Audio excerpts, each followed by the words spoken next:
السلام علیکم ورحمۃ اللہ وبرکاتہ۔ ربی اشرح لی صدری ویسر لی امری واحلل عقدۃ من لسانی یفقہوا قولی۔ اے میرے پروردگار، میرا سینہ کشادہ کر دے اور میرے کام کو آسان کر دے اور میری زبان کی گرہ کو سلجھا دے تاکہ لوگ میری بات سمجھ سکیں۔ آپ سے گزارش ہے کہ میرے چینل قرآن اسپرٹ کنیکٹ کو سبسکرائب کر لیں تاکہ قرآنی آیات کے اپ کمنگ لیسنز کے نوٹیفیکیشن آپ کو ملتے رہیں۔ آج ہم کریں گے سورہ بقرہ آیت نمبر 36 سے 40۔ اعوذ باللہ من الشیطان الرجیم، بسم اللہ الرحمن الرحیم۔ سورہ بقرہ آیت نمبر 36۔ فَأَزَلَّهُمَا الشَّيْطَانُ، پھر ان دونوں کو پسلایا شیطان نے، انہا فَأَخْرَجَهُمَا، اور پھر اس سے نکلوا دیا، مما كانا فیہ، جس میں وہ تھے، یعنی کہ جس میں وہ تھے اس سے نکلوا دیا۔ وَقُلْنَا، اور ہم نے، قُلْنَا اهْبِطُوا، اور ہم نے کہا تم اتر جاؤ، بَعْضُكُمْ لِبَعْضٍ، تمہارے بعض کے، عُدُوٌّ لَكُمْ، دشمن، اور یعنی کہ تمہارے لیے دشمن ہے، فی الارض، زمین میں، مستقر و متاع الی حین، ٹھکانہ اور سامان، یعنی کہ ایک وقت مقرر تک ٹھکانہ اور سامان۔ پھر ہوا یہ کہ شیطان نے ان دونوں کو وہاں سے ڈگمگا دیا اور جس عیش میں وہ تھے انہیں اس سے نکال کر رہا، اور ہم نے آدم علیہ السلام اور ان کی بیوی اور ابلیس سے کہا کہ تم یہاں سے اتر جاؤ، تم ایک دوسرے کے دشمن ہوگے اور تمہارے لیے ایک مدت تک زمین میں ٹھکانہ اور کسی قدر فائدہ اٹھانا طے کر دیا گیا ہے۔ یعنی شیطان نے انہیں بہکا کر اس درخت کا پھل کھانے پر آمادہ کر دیا اور بہانہ یہ بنایا کہ یوں تو یہ درخت بڑا مفید ہے، لیکن اس کو کھانے سے ابدی زندگی حاصل ہو جاتی ہے، لیکن شروع میں آپ کو اس لیے منع کیا گیا کہ آپ کی جسمانی کیفیت اس کو برداشت نہ کر سکتی تھی۔ اب چونکہ آپ جنت کے ماحول کے عادی ہو گئے ہیں، آپ علیہ السلام کے لیے قوی اور مضبوط ہو چکے ہیں، اس لیے اب وہ ممانعت باقی نہ رہی۔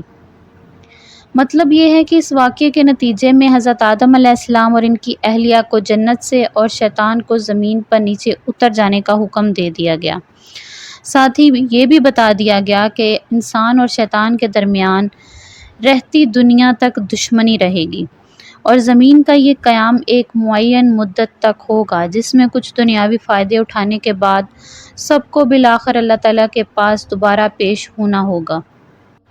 فَتَلَقَّىٰ آدَمُ، پھر حاصل کر لیے آدم علیہ السلام نے، من ربہ، اپنے رب سے، کلمات، کچھ کلمات، فتاب، پھر اس نے توبہ قبول فرمائی، علیہ، ان کی، انہ، بے شک، هو التواب الرحیم، وہ توبہ قبول کرنے والا اور رحم کرنے والا ہے۔ پھر آدم علیہ السلام نے اپنے پروردگار سے توبہ کے کچھ الفاظ سیکھ لیے جن کے ذریعے انہوں نے توبہ مانگی اللہ تعالیٰ سے، چنانچہ اللہ تعالیٰ نے ان کی توبہ قبول کر لی، بے شک وہ بہت معاف کرنے والا اور مہربان ہے۔ جب حضرت آدم علیہ السلام کو اپنی غلطی کا احساس ہوا تو وہ پریشان ہو گئے، لیکن سمجھ میں نہیں آ رہا تھا کہ اللہ تعالیٰ سے کن الفاظ سے معافی مانگیں، اس لیے زبان سے کچھ نکل نہیں رہا تھا۔ اللہ تعالیٰ نے جو دلوں کے حال سے بخوبی واقف ہے اور رحمان بھی ہے اور رحیم بھی ہے، اس کی ان کیفیت کو پیش نظر رکھتے ہوئے ان کو توبہ کے الفاظ سکھائے جو کہ سورہ اعراف میں آتے ہیں۔ قَالَ رَبَّنَا ظَلَمْنَا أَنفُسَنَا وَإِن لَّمْ تَغْفِرْ لَنَا وَتَرْحَمْنَا لَنَكُونَنَّ مِنَ الْخَاسِرِينَ، اے ہمارے پروردگار، ہم اپنی جانوں پر ظلم کر گزرے ہیں، اور اگر آپ نے ہمیں معاف نہ فرمایا اور ہم پر رحم نہ کیا تو ہم برباد ہو جائیں گے۔ اس طرح اللہ تعالیٰ نے زمین پر بھیجنے سے پہلے انسان کو یہ تعلیم دی ہے کہ جب کبھی نفسانی خواہشات یا شیطان کے بہکاوے میں آ کر اس سے کوئی گناہ سرزد ہو جائے تو وہ اس سے فوراً اللہ تعالیٰ سے توبہ کرنی چاہیے،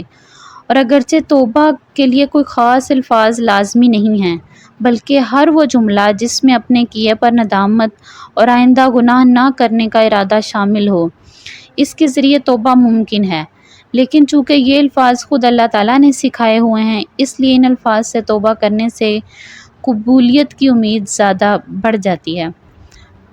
یہاں یہ بات سمجھنے کی ہے کہ جیسا کہ آیت نمبر 30 میں واضح ہوا کہ اللہ تعالیٰ نے شروع سے ہی آدم علیہ السلام کو زمین پر اپنا نائب بنا کر بھیجنے کے لیے پیدا فرمایا تھا، لیکن زمین پر بھیجنے سے پہلے انہیں جنت میں رکھنے اور اس کے بعد کے واقعات کی تکوینی مقصد بظاہر یہ تھا کہ ایک طرف حضرت آدم علیہ السلام جنت کی نعمتوں کا خود تجربہ کر کے دیکھ لیں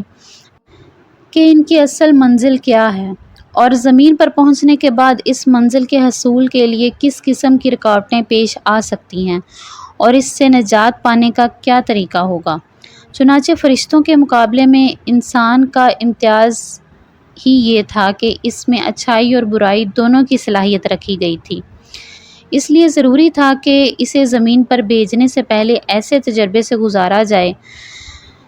پیغمبر چونکہ معصوم ہوتے ہیں اور ان سے کوئی بڑا گناہ سرزد نہیں ہو سکتا، اس لیے آدم علیہ السلام کی یہ غلطی در حقیقت اجتہادی غلطی تھی، یعنی سوچ کی یہ غلطی تھی کہ اللہ تعالیٰ کے حکم کو شیطان کے بہکانے سے ایک خاص مدت یا خاص وقت تک محدود سمجھ لیا انہوں نے، ورنہ اللہ تعالیٰ کی کھلی نافرمانی کا ہرگز ان سے تصور نہیں کیا جا سکتا۔ تاہم چونکہ یہ قصور بھی ایک پیغمبر کے شایان شان نہ تھا، اس لیے اسے بعض آیات میں گناہ یا حکم عدولی سے تعبیر کیا گیا ہے اور اس پر توبہ کی تلقین فرمائی گئی ہے۔ قُلْ نَهْبِطُوا مِنْهَا جَمِيعًا، ہم نے کہا تم اتر جاؤ یہاں سے سب، فَإِمَّا پس جب، یَأْتِیَنَّکُم تمہیں پہنچے، مِنِّی میری طرف سے، ہُدًى ہدایت، فَمَن تَبِعَ تو سو چلا،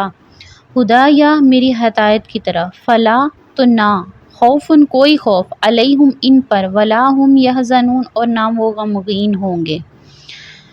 ہم نے کہا اب تم سب یہاں سے اتر جاؤ،